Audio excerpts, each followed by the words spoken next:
Hi art and motorcycle friends, Bobcat here in the Art Mines. For this week's video I wanted to show how I chopped down my 2003 Honda Shadow VT750 stock seat into a bobber seat. Some of you may have seen the pictures I put up already where I cut it off. I cut it off flat in the back for two reasons. One, when I chopped the back, I wanted a nice kind of flat edge because I want to build sort of a backrest thing to mount taillights, license plates, and all of that.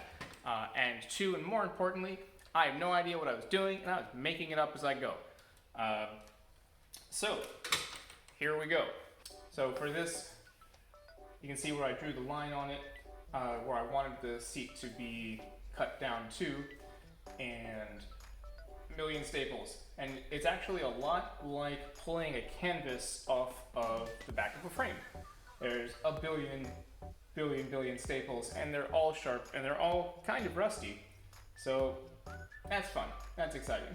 And I sped this up so you don't have to sit there the entire time. I used a pick, a screwdriver, some pliers. Once you get all the staples out, take your knife and trim it just inside the line where you decide you want to chop it. Make sure your knife is nice and sharp, unlike me. And that's pretty much, that's it. That's not a lot to it. It's actually a remarkably simple process if you've done it before. I was taking my time with this also so I could set up some nice clear video shots for you. And then yeah, just rip all them staples out, rip them buggers out. Flip the seat over, and then just kind of peel the vinyl back. I've got a line to show myself where I stopped, but it's kind of like skinning a bunny. If you've ever skinned a bunny, and I've never skinned a bunny, but I imagine this is what it's like. Take your knife again, and just start slicing into that foam. Make sure your knife is nice and sharp, and just take your time. This is going to be an obnoxious task. And it's sort of like cutting a large slab of meat. It's a weird sensation. And yeah, it was really gross underneath there, and it smelled funny. And yeah, screw that. And then trim back all the bits that were sticking out, and then I just used my trusty Harbor Freight jigsaw to slice through that plastic because the knife wasn't going to cut it. So that actually went really quick, and be sure to wear safety goggles because those little plastic bits will go everywhere. But I used a metal cutting blade to get a smoother cut without shredding it, and that actually went pretty quickly. And you can see it's already kind of taken shape. There were some bits I had to trim off. Tried to use the knife, and no, just go back to the jigsaw. But you want to trim back to the foam line. And then just pull the seat back over, and you can see that the line on the seat wound up on the top of the remaining foam right where I wanted it, which was awesome. And then take your knife and trim the excess off, but you want to make sure that you have enough to wrap all the way over your seat plus a couple of inches so you can staple it back down to the seat.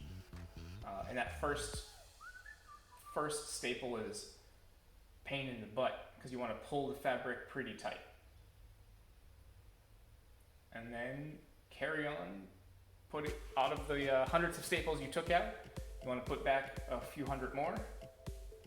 And you're going to need to trim your fabric a little bit so it sits flat. This is also like putting a canvas onto a frame. Pretty similar process. Pull out staples you screw up, staple a whole bunch more.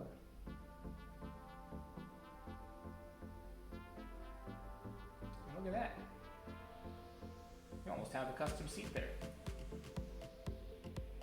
Again, I didn't really know what I was doing, so I was just kind of making it up as I go. But the process seemed to make sense to me at the time.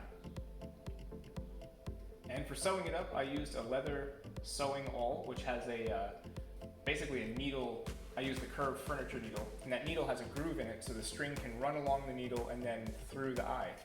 And when you pinch the fabric together, you want to make it nice and snug, push the needle through for the very first one, pull the string all the way through, like so.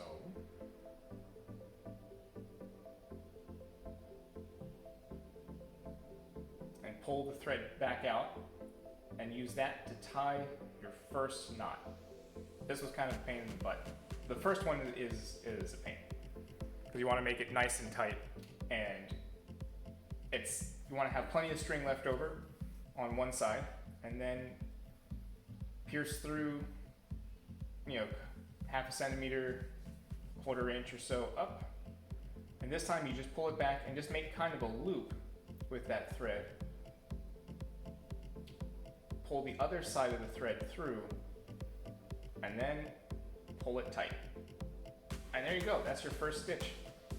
And don't stab yourself while you're stabbing through that vinyl. I've done it many, many times sewing leather. Comes with the process. Motorcycle gods will not shine upon you if you do not offer some kind of blood sacrifice. And then, tie that last stitch off nice and tight. Take a good pair of snips, trim that, and there you go. Look at that. I already did one side.